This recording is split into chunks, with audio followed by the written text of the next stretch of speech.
Hello, listeners. A very good morning to all of you. Today is Saturday, and if you've missed on to any of the news from last week, we at the Outfield Show Stream have come to your rescue with all the news condensed in today's podcast. So sit back, relax, and enjoy today's episode of Saturday News. If you also enjoy listening to our show, you can follow us on Instagram at the Outfield Show Stream. Do subscribe to our podcast channels on Spotify and Apple Podcasts.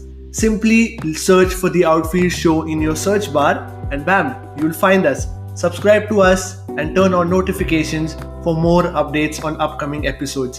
Enjoy today's episode of Saturday News.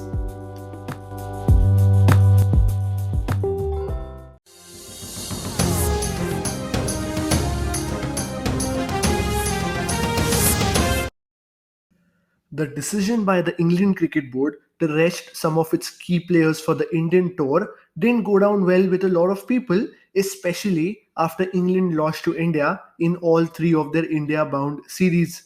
Ashley Giles, the director of the English Cricket Board, has now done some damage repair. Had the IPL not been discontinued, it was clear that some of the English players who were a part of the IPL would miss the first two tests against New Zealand. A lot of criticism was attracted when people said that the domestic T20 tournament is being given priority over international cricket. Ashley Giles clarified by saying that the no objection certificates had been signed well before the New Zealand tour was decided in January. But now, Ashley Giles, through the English Cricket Board, have decided that none of its English players will participate in the rescheduled leg of the Indian Premier League. This is because of England's back to back schedule and matches against New Zealand, Pakistan, and the West Indies. Ashley Giles has already mentioned to the players that he'll be taking tough decisions on players' workloads and well beings. Former India off spinner Ramesh Pawar has been reappointed as the head coach of the Indian women's team.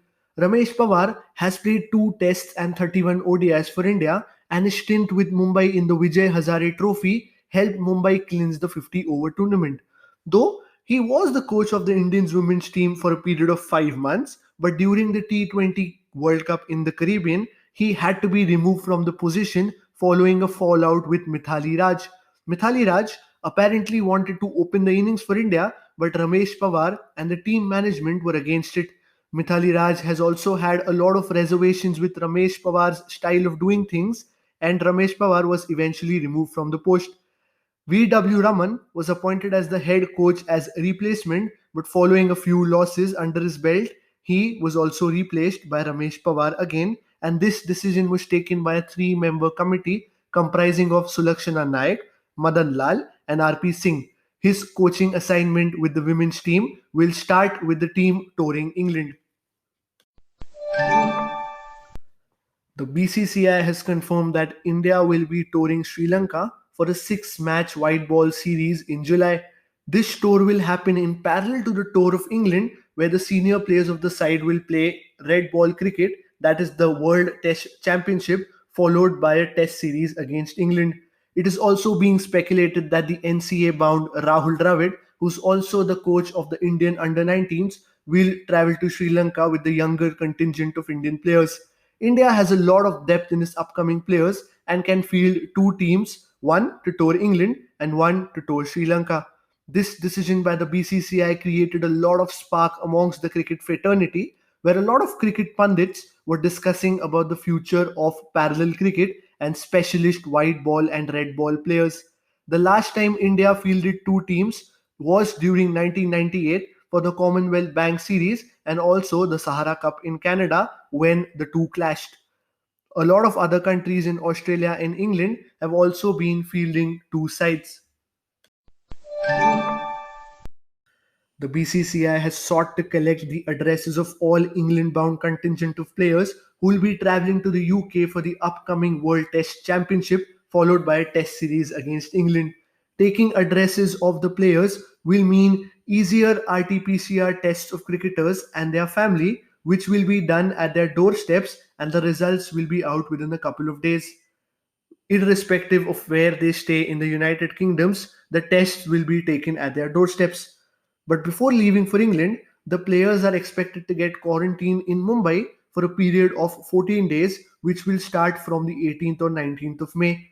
The BCCI will also grant exemptions to local players and they can stay with their families provided that they don't leave their house for 14 days at any cost.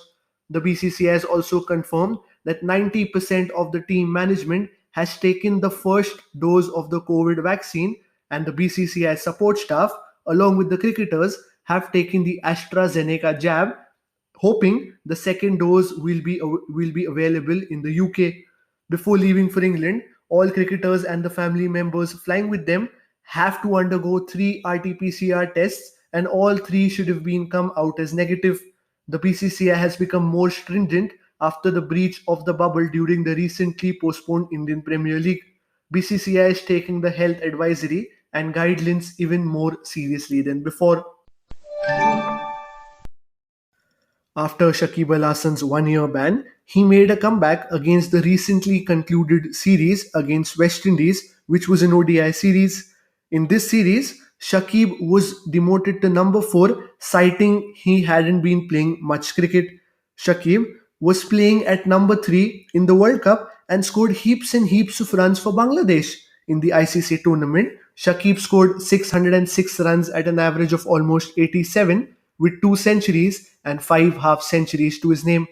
Bangladesh lost that series to West Indies and the Bangladesh Cricket Board had to bear the heat. The ODI series against Sri Lanka is set to kick off from the 23rd of May, and Bangladesh is all set to promote Shakib back to his favorite number 3 position. New Zealand wicketkeeper batsman BJ Watling has announced his retirement from all forms of cricket after his 2 Test tour of England and the final of the World Test Championship to be played on June 18. He's expected to play in all of these games, and if he does, he'll surpass Adam Perore for most Test appearances for a New Zealand wicketkeeper batsman. He said that he'll miss having a beer with the boys after 5 days of toil, and he was extremely grateful to New Zealand cricket to have provided him the opportunity to represent the country in the pinnacle format of the game, that is Test cricket. He will spend more time with his wife and his kids after his retirement. He has taken 249 catches and has effected 8 stumpings till date for New Zealand. He has been a part of 2 amazing partnerships, one of 352 runs along with Brendan McCullum against India at Reserve Basin, and also a 365-run partnership with Kane Williamson, again at the same venue but against Sri Lanka.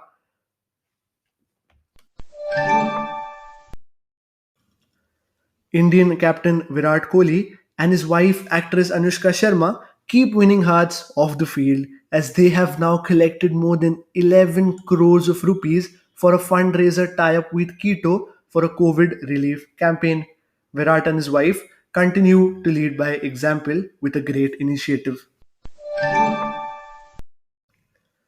The batsman Kusal Perera has replaced Dimuth Karunaratne as the Sri Lankan skipper for ODIs. Karunaratne led Sri Lanka to a 6th place finish in the 2019 World Cup, and he also had home series wins against West Indies and Bangladesh, but he was defeated 2-0 and 3-0 against Pakistan and West Indies respectively away from home. Senior players like Angelo Matthews, Dinesh Chandimal, Lahiru Thirmane were overlooked for the position. Kushal Mendis was named as Kushal Perera's deputy, and Kushal Perera is excited to take up the role, and going forward, his plan is going to be taking more responsibility and converting those starts of 50s and 60s into big hundreds, which increase the probability of winning. He also said that he'll incorporate the fearless attitude which the Sri Lankan side has always been known for.